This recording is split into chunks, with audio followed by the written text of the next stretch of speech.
Hello guys.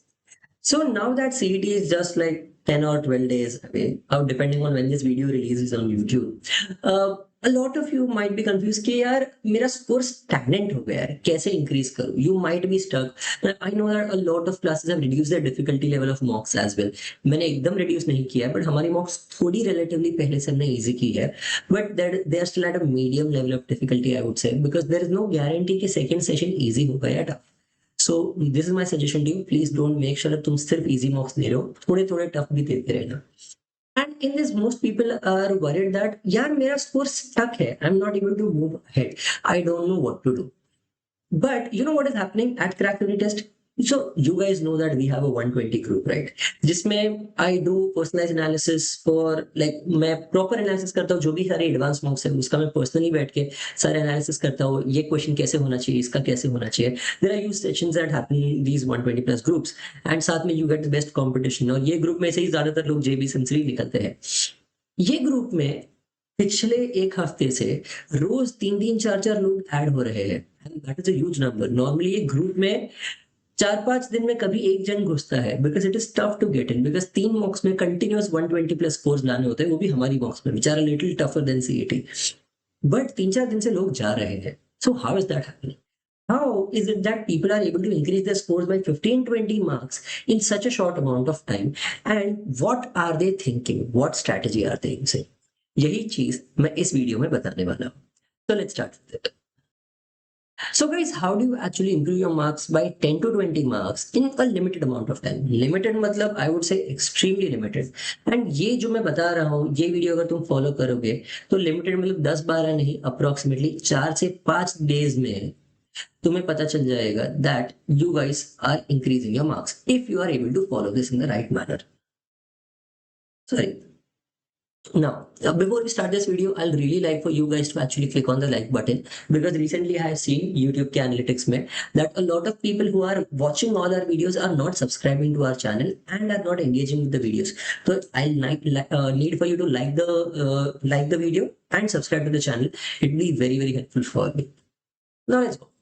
First of all, पहले ये बात समझो, तुम्हारी कंपटीशन बहुत हाई है. मतलब एग्जाम में 1.5 लाख रजिस्ट्रेशंस में से 1.38 लाख लोग एग्जाम देते हैं and 0.01% are the people who are 99.90%.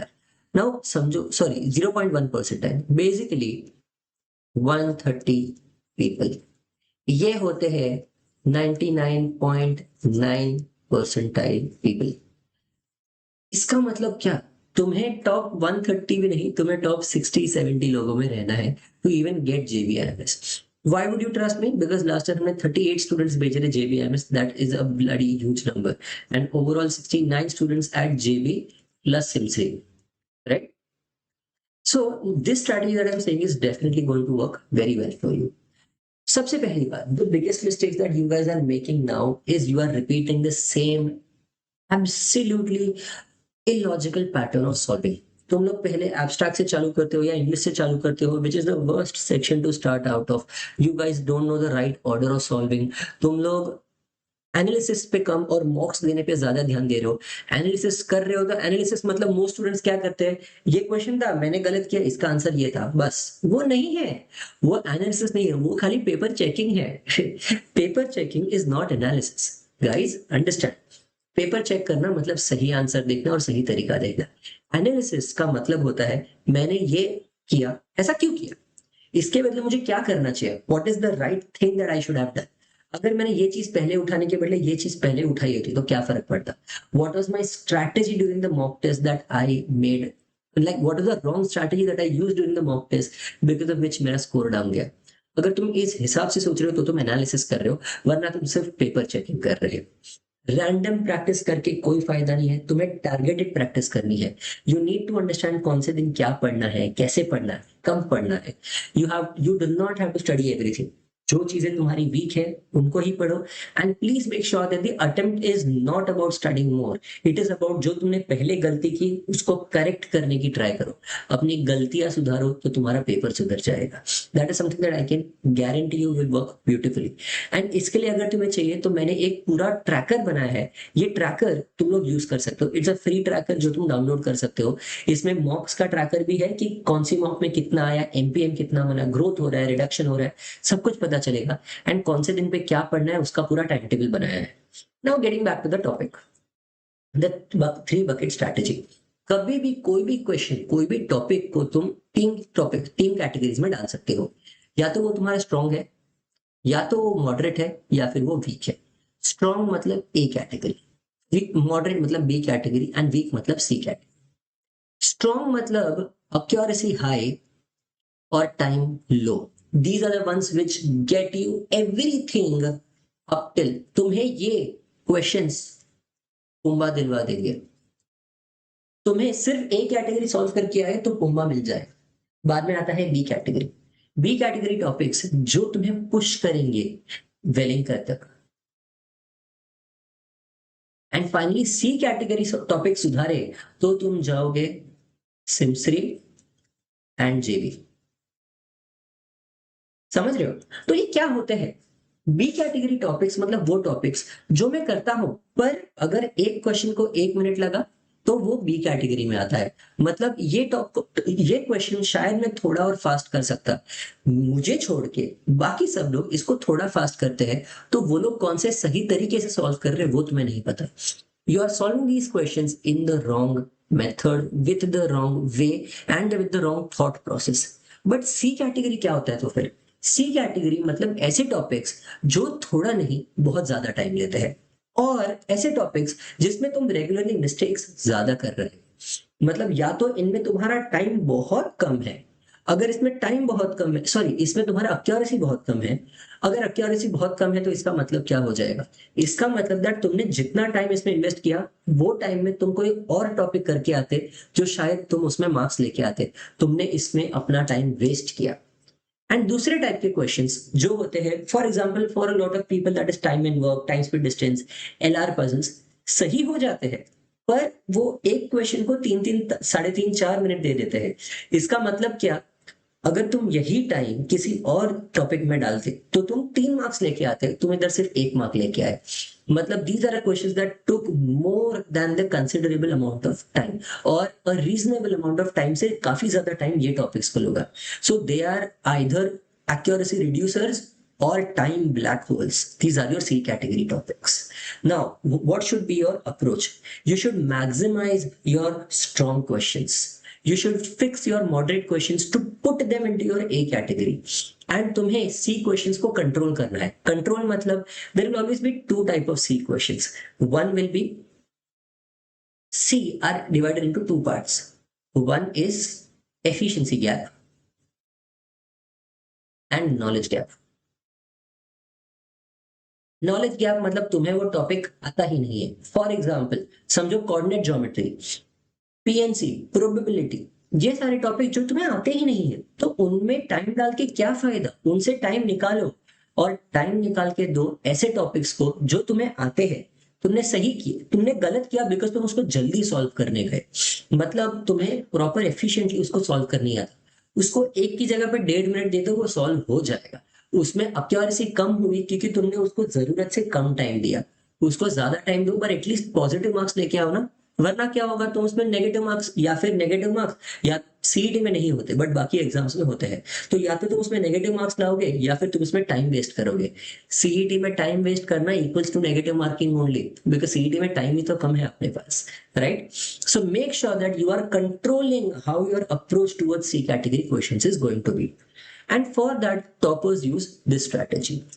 QA में नो एब्स्ट्रैक्ट का स्ट्रैटेजी तो हम बहुत बार वीडियोस में डिस्कस कर चुके हैं, बट ये 3 sections are what you need help with. QA में do not chase all questions. पहले स्कैन करो, इजी इजी इजी सवाल उठाओ और उनको ही सॉल्व करो। तो my first suggestion is scan first and then solve.